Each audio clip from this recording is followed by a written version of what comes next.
Blame system, ہم کیوں ایسے کرتے ہیں؟ اب دیکھیے کہ آدم علیہ السلام سے غلطی ہوئی تو کہہ سکتے تھے نا کہ یا پاک پروردگار مجھے شیطان نے بہکایا، ورنہ تو میں ایسا کرنے والا نہیں تھا، لیکن نہیں کہا۔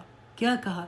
ربنا ظلمنا انفسنا وان لم تغفر لنا وترحمنا لنکونن من الخاسرین، کہ اے اللہ میں نے اپنی جان پر ظلم کیا، اگر تو نے رحم نہ کیا، اگر تو نے معاف نہ کیا تو میں خسارہ پانے والوں میں سے ہو جاؤں گا۔ تو شیطان نے کیا کہا تھا کہ اے اللہ اس کی وجہ سے تو نے مجھے یہاں سے نکالا، اب میں ان کے دائیں سے بھی آؤں گا، بائیں سے بھی آؤں گا، آگے سے آؤں گا، پیچھے سے آؤں گا اور ان کی نسلوں کو بھی تباہ کر دوں گا۔ بلیم کس پہ کیا تھا؟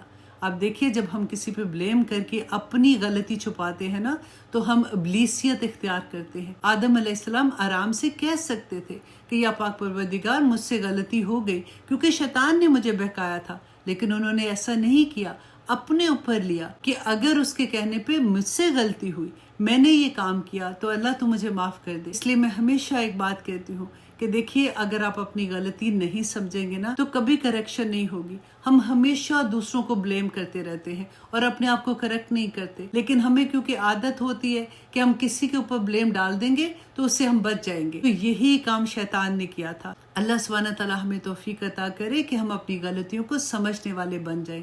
آمین ثم آمین۔